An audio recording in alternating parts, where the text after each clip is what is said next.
So we had to decide from the beginning what things were comparable between Aiden and Marcus and what things would be different.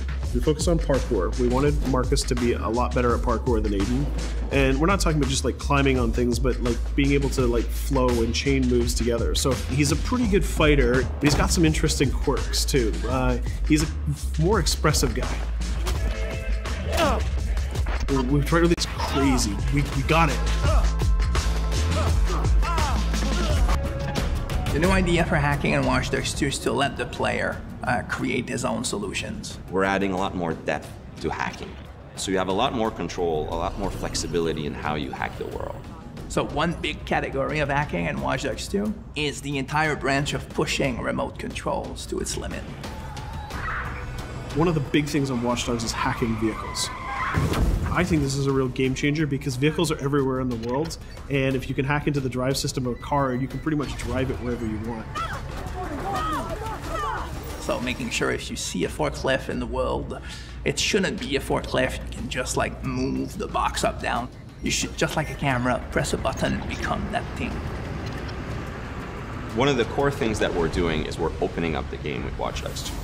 You can hack every character. You can hack every car in the game. And you can hack most of the electronics within the city. So that's a lot of...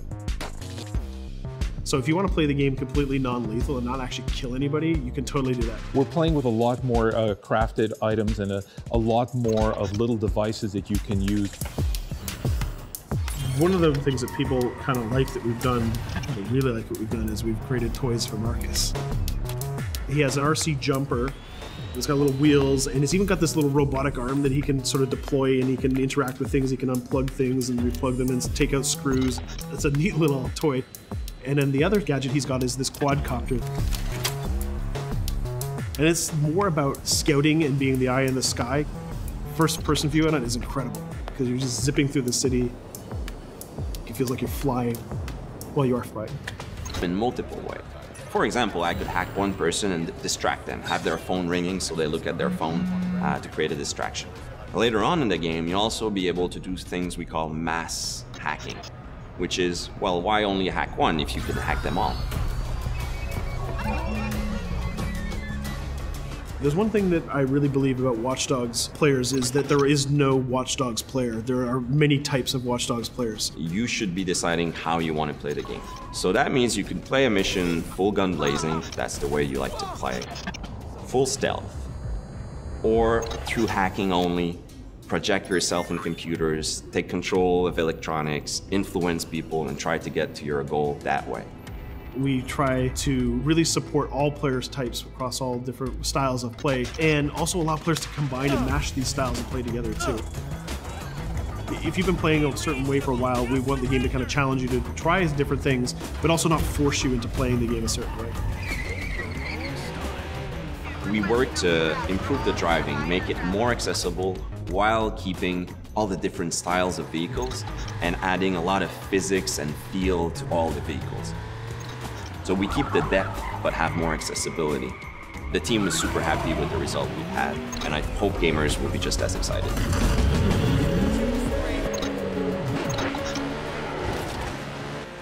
We are very excited by the potential of what we call seamless online. We start doing that in Watch Dogs 1, so we're expanding on that. We cross path with friends in the city. So you playing in single player and you're crossing path with another player who's also playing in single player. Both of you are members of DedSec, so you're friends, and you can just walk up to each other, you'll say hello, hit the button, and form a co-op team. And what we're going to be showing in the next couple of months is an example of how those things work together to create magical gameplay moments.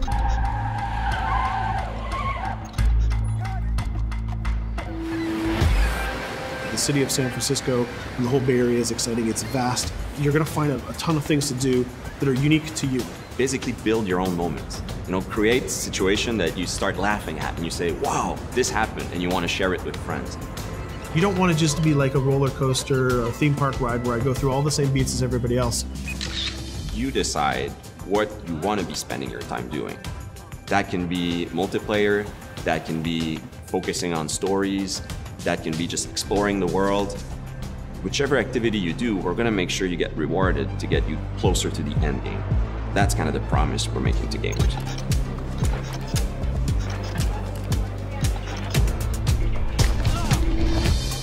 You always know it when something starts to click and starts to work. Everything changed. You stop seeing individual components, animations, or texture maps, or vehicles. You just start to see the experience as a whole. It changes on the floor. People get excited about it. This is it. It exists. We are always making the game with the player in mind. They have always been the driving force.